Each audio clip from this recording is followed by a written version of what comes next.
Hello students, आज हम करेंगे डायरेक्टरेट ऑफ एजुकेशन की वर्कशीट नंबर 102 जिसका सब्जेक्ट है मैथ्स और आज डेट है 6 नवंबर 2020। ये वर्कशीट क्लास 3 के बच्चों के लिए है। तो चलिए स्टार्ट करते हैं हम आज की वर्कशीट। बच्चों, वर्कशीट में आपको यहाँ पर अपना नेम लिखना है। यहाँ पर आपकी क्लास पहले से लिखी हुई है तो आपको अपना सेक्शन लिखना है और यहाँ पर लिखना है आपको अपने टीचर का नेम। हमारी जो आज की वर्कशीट है उसका टॉपिक है बस की सवारी। सौरभ अपनी बड़ी बहन शिखा के साथ अपने मामा के घर जा रहा था। सौरभ बहुत खुश था। पापा ने उन्हें बस का नंबर एक पर्ची पर लिख कर दिया और कहा कि इस नंबर वाली बस में बैठ जाना। पर्ची पर 164 यानी 164 लिखा था। दोनों बस स्टैंड पर पहुंचे ही थे कि तभी सौरभ शिखा से बोला, दीदी वह देखो 1 और 64 164 वाली बस। शिखा बोली कि 1 और 64 यानी कि 164 नहीं होता, 164 164 बोला जाता है। तो बच्चों, सौरभ और शिखा दोनों कहाँ जा रहे थे? अपने मामा के घर जा रहे थे। सौरभ बहुत ज़्यादा खुश था। उनके पापा ने उन्हें बस का नंबर एक पर्ची पर लिख कर दिया था और कहा था कि इस नंबर वाली बस में बैठ जाना। और पर्ची पर कौन सा नंबर लिखा था? 164। लेकिन जब दोनों बस स्टैंड पर पहुँचे तो सौरभ ने कहा कि दीदी वह देखो 1 और 64 वाली बस। तो शिखा ने क्या बोला कि 1 और 64 नहीं होता, बल्कि क्या होता है? 164 यानी 164। आइए देखते हैं कि 1 और 64 और 164 दोनों में क्या अंतर है।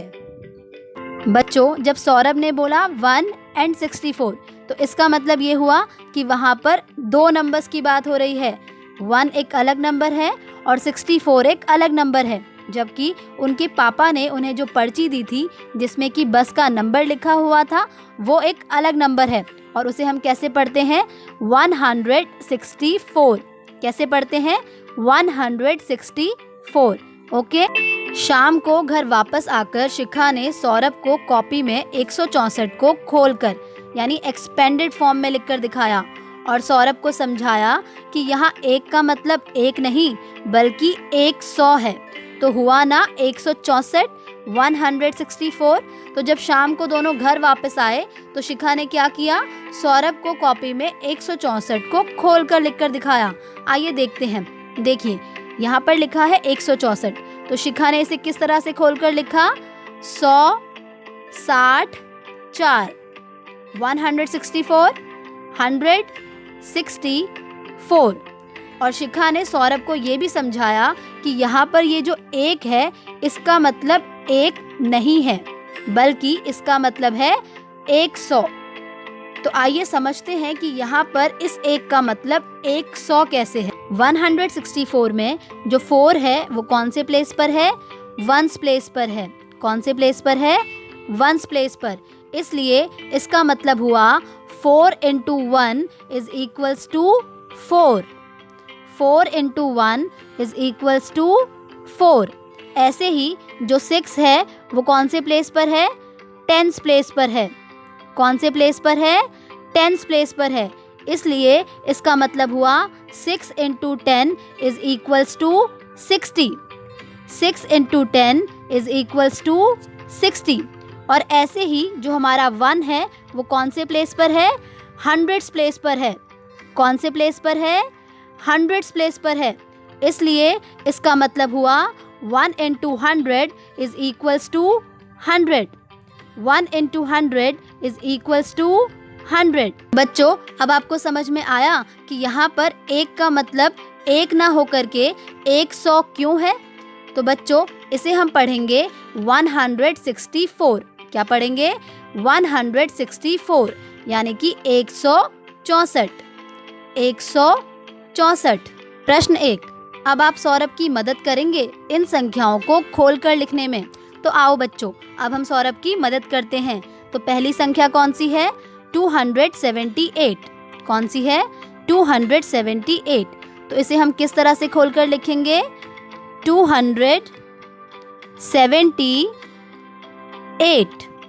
ठीक है, ये हमने कैसे लिखा? 8 यहाँ पर कौन से प्लेस पर है? 1s प्लेस पर है। इसका मतलब हुआ 8 into 1 is equals to 8, इसलिए हमने यहाँ पर लिखा है 8। ऐसे ही 7 कौन से प्लेस पर है? 10s प्लेस पर है। तो इसका मतलब क्या हुआ? 7 into 10 is equals to 70, इसलिए हमने यहाँ पर लिखा 70। और ऐसे ही जो 2 है वो कौन से प्लेस पर है? 100s प्लेस पर है। कौन से प्लेस पर है? 100s प्लेस पर है, इसलिए ये होगा 2 into 100 is equals to 200, इसलिए हमने यहाँ पर लिखा 200। ठीक है। ऐसे ही 771 को हम कैसे खोलकर लिखेंगे? 771।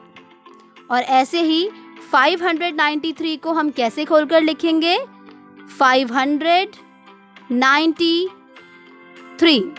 ठीक है। अब ऐसे ही आपको बाकी संख्याओं को भी खोलकर लिखना है। क्वेश्चन नंबर 2, ऊपर दी गई सभी संख्याओं को शब्दों में भी लिखिए। तो बच्चों, अभी हमने जिन संख्याओं को एक्सपेंडेड फॉर्म में लिखा है, अब हम उन्हें शब्दों में लिखेंगे। आइए देखते हैं। तो पहली संख्या कौन सी है? 278। कौन सी है? 278। तो इसे हम कैसे लिखेंगे? 278। ठीक है, 278। ऐसे ही दूसरी संख्या कौन सी है? 771। तो इसे हम कैसे लिखेंगे? 771। ये संख्या कौन सी है? 593। कौन सी है? 593। तो इसे हम कैसे लिखेंगे? 593। ठीक है। ऐसे ही आपको बाकी संख्याओं को भी शब्दों में लिखना है। इसी के साथ आपकी आज की वर्कशीट कंप्लीट होती है।